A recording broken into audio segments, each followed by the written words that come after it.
I always thought automating power shards would be the most difficult thing in the game, but apparently it's not. All you need to do so is just some coal and some quartz, which is why I picked this place exactly. There's plenty of quartz in a cave nearby, and there is coal right underneath us. Hello, and welcome to Satisfactory. Our initial plan with this amazing place over here was to make power shards, and to also use the byproduct dark matter residue to create more than enough dark matter crystal for this recipe itself, as well as to export it to the rest of our planet. However, if you look down here, that would require around 57,000 megawatts. So we might come back to this place and revamp it once we have enough power.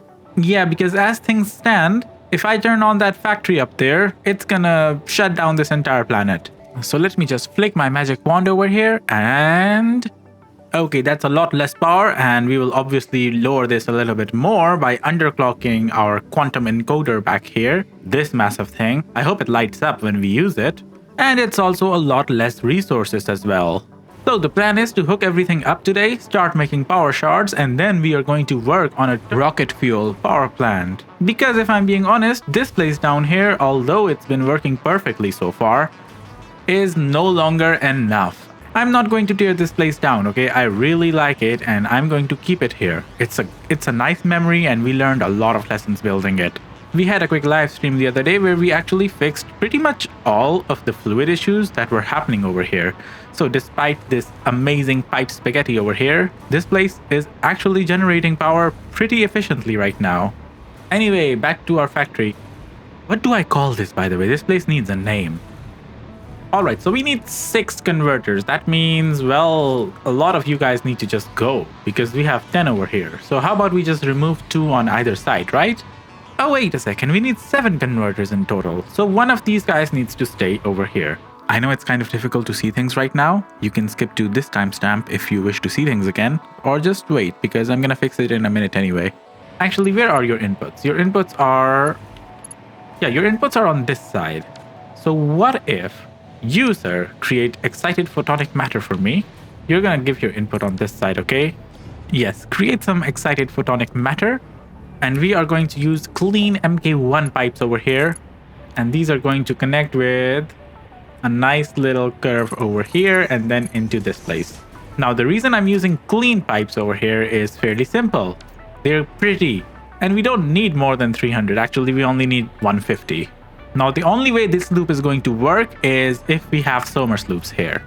Okay? And we do want Somers loops here. Alright, let's connect some power poles over here so you can start making your excited photonic matter. Okay, so that's one of the 4 materials already done. Let's work on the other stuff now. Get rid of 1 more and we're gonna keep 3 more. So now they're separated. Because that one is just creating the excited photonic matter. These 3 are going to be creating diamonds for us. But we need the recipe for that. Now here's the problem though. This over here is the other alternate that I was planning on using to create the dark matter traps, because just by using time crystals, we could increase our yield by a lot.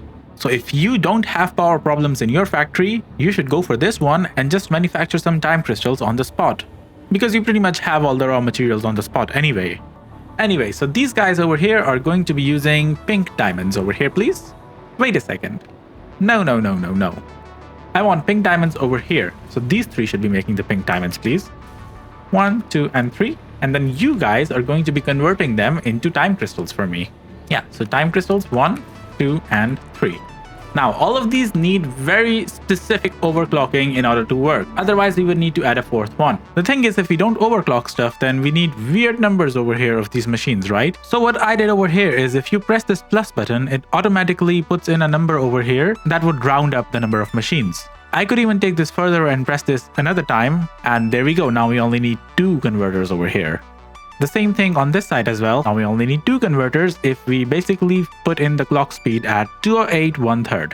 However, I do want to limit the overclocking in this factory at least a little bit, because most of the overclocking is done here, which is 250% overclocked with full Somers loops. This thing on its own is going to be using 27,000 megawatts. Anyway, so I'm gonna come over here, copy this number. Then in the game, I've actually disabled global illumination for a bit so you guys can actually see stuff. In the game, what we're going to do, we're gonna place this number over here and just add a plus over here in between. And there you go. Then just remove your extra power shards and copy and paste this over here to these 3. Let's do the same one for the other converters. So we're going to copy this number over here. Then in the game, we're going to add a power shard, paste the number over here, add a plus in between, and save it. And honestly speaking, you don't need to do this crazy stuff. Just round it up to 140, just like that, and it's not going to make that much of a difference anyway. Now let's copy and paste this to everything else as well. And of course, we need to look over here at the quantum encoder as well. It means 150 excited photonic matter per minute. This thing over here is currently making 200 per minute. So let's just lower this down to 150 as well. Now finally, it's going to be making 300 dark matter residue per minute. So if we come over here to the particle accelerator and tell it to make dark matter crystals for us. Oh, wait a second. We need a recipe for that, which is going to be this one called dark matter crystallization. Now user will be using the dark matter crystallization recipe for me. And since the quantum encoder is going to be creating 300 per minute, we need to use all 300 per minute over here, which I believe is going to be at 150%. Yes. So only one power shard over here. Now this particle accelerator will be producing 30 dark matter crystals per minute. This place needs 25 dark matter crystals per minute. So the output over here needs to go back into the input for that quantum encoder. There we go. However, things are not that simple because we need a smart splitter over here, and let's just place it wherever we can actually place it. So let's place it here. Now this smart splitter needs to make sure that this line is always full of dark matter crystals. However, any overflow, which would be over here, needs to be gotten rid of because otherwise there are going to be problems. So for the time being, we are going to be creating a sink over here, right on top. And let's just sink all of the excess materials. Now if we come down here, I actually prepared a lot more coal and quartz than we needed. That's because my initial plan basically consisted of using this recipe over here, the dark matter trap, which uses time crystals, which I would make using these raw resources in order to quadruple the amount of dark matter crystals we're getting compared to the recipe we have to utilize right now. So that's a future project. But for now, we need to get things up and running.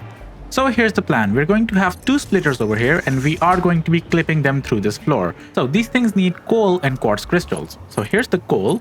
The bottom one is going to have the coal basically. And then the top one is going to bring in the quartz crystals for everyone. Let's create a hole over here that we can go through. Oh, beautiful. And we're going to bring a lift down here. So that's going to be the first lift. And now we're going to do something even more illegal, which is that we are going to just connect it to the other one and bring another lift in the same spot. Yeah, perfect. Now the great thing about this blueprint over here is that we actually get our raw materials back at the end. And then we can connect the coal over here so that it goes up. Now we need another recipe over here, which is going to be the fused quartz crystals. However, where on earth is it? There we go. For some reason, the search over here just doesn't work all the time. Oh man, I'm on this recipe as well. This is basically going to be my next project. Anyway, no problem. We can rescan some of the stuff. Okay, so these foundries are going to be using the fused quartz crystal recipe. So let's just do that. And our quartz crystals should start coming out over here, which we will just take away right now. Beautiful. Now we do need to close this hole back up. And let's head on back up here so we can take a look at what's going on.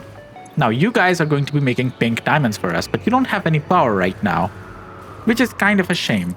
Now let's merge the diamonds over here. There we go. That should be all three of them. And now what we can do is just bring them over here on this side. These converters need to be rotated, just like that. So that's 1, 2, and 3. Perfect. And we're going to need 2 splitters over here for each of these.